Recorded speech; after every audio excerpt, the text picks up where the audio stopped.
Viewers, Japan में सभी आदमी अचानक से प्रेग्नेंट होना स्टार्ट हो जाते हैं और अब उनके बॉडी में वो सारे चेंजेस होने लगते हैं जो कि एक वुमन के बॉडी में होते हैं। पर वो सब आदमी अपने इस प्रेगनेंसी से कैसे डील करेंगे ये तो जल्दी से देखकर पता करना पड़ेगा। कहानी की शुरुआत में हमें एक आदमी दिखाया जाता है जिसका नाम केंटारो था और वो जापान की सबसे बड़ी कंपनी में सेल्स मैनेजर था। केंटारो अपने जॉब में इतना अच्छा था ना कि वो अपने प्रेजेंटेशन से सभी क्लाइंट्स को मना लेता था और ये बड़े बड़े क्लाइंट्स के ऑफर अपनी कंपनी को दिलाता था। इस वजह से केंटारो लड़कियों में काफी फेमस था क्योंकि केंटारो के पास इंटेलिजेंस के साथ साथ काफी पैसा भी था। केंटारो की एक गर्लफ्रेंड भी थी जिसका नाम आकी था और वो दोनों तो लिविंग रिलेशनशिप में रह रहे थे। आकी तो एक फ्रीलांसर राइटर थी जो कि पूरा दिन काम करती रहती थी। इस वजह से केंटारो और आकी एक दूसरे को ज्यादा टाइम नहीं दे पाते थे, पर जब वो दोनों साथ होते थे ना तो वो काफी अच्छा टाइम स्पेंड करते थे। एक दिन केंटारो टीवी देखता रहता है जिसमें कि न्यूज चलती है और न्यूज में ये दिखाया जा रहा था कि जापान गवर्नमेंट को ऐसे बहुत सारे केसेस मिले हैं जिसमें कि आदमी प्रॉपरली एकदम प्रेग्नेंट हो गए हैं। केंटारो को तो ये बात एकदम अजीब लगती है, पर केंटारो और आकी कई टाइम से एक बच्चा पैदा करने की कोशिश कर रहे थे,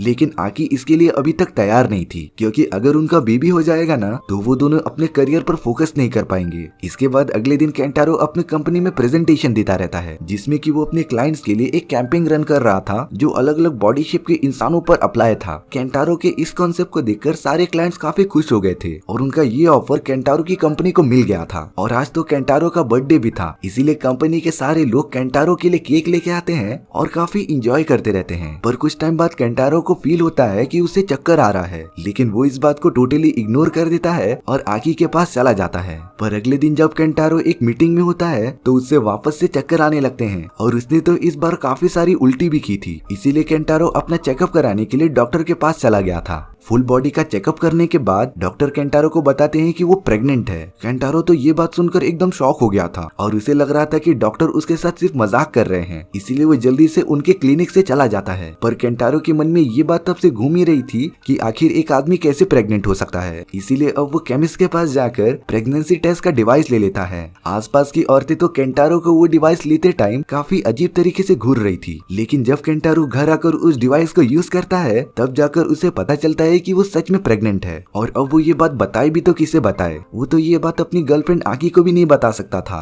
इस प्रेगनेंसी की वजह से तो केंटारो की बॉडी में चेंजेस आना स्टार्ट हो जाते हैं। वो तो अपने काम में थोड़ा सा लेजी हो गया था क्योंकि उसे इस बात का कॉन्फिडेंस था कि कंपनी के अंदर उसकी पोजीशन कोई भी नहीं ले सकता। पर तभी अचानक केंटारो के चेस्ट से 2 स्पॉट गीले होना स्टार्ट हो जाते हैं और अब तो उसके ऑफिस के कुछ लोगों ने उसे नोटिस भी कर लिया था, लेकिन केंटारो कैसे भी चुप चुपाते अपने घर पर आ जाता है। और अब वो इस बारे में सर्च करता है कि वुमेन जब प्रेग्नेंट होती हैं तब बेबी के पेट में मूव होने पर उनके निपल्स वेट होना स्टार्ट हो जाते हैं। और अब वो सारी चीजें भी केंटारो के साथ होना स्टार्ट हो गई थी। केंटारो तुरंत उसी डॉक्टर के पास पहुंच गया था और अब वो उस बच्चे को अपने पेट में ही मारना चाहता था। डॉक्टर उसे चाइल्ड टर्मिनेशन का एक फॉर्म देते हैं जिसमें कि केंटारो को अपने पार्टनर का भी साइन लेना था, यानी कि उसे अब आकी को भी बताना पड़ेगा। केंटारो तो अब पूरी तरीके से एकदम टेंशन में आ गया था। जब केंटारो एकदम थकी हालत में अपने घर पर आता है तो वो आकी को हिम्मत करके सब कुछ सच सच बता देता है। आकी भी ये सुनकर एकदम से शॉक हो गई थी क्योंकि उसने ऐसा कभी एक्सपेक्ट ही नहीं किया था। पर अब उन दोनों को मिलकर एक डिसीजन लेना पड़ेगा कि उन्हें ये बच्चा रखना है कि नहीं रखना है। केंटारो के इस प्रेगनेंसी की वजह से वो काफी कमजोर हो गया था और इसीलिए वो अपने काम में पूरा परफॉर्मेंस नहीं दे पा रहा था, जिसकी वजह से केंटारो की पोजीशन किसी और एम्प्लॉय को दे दी जाती है।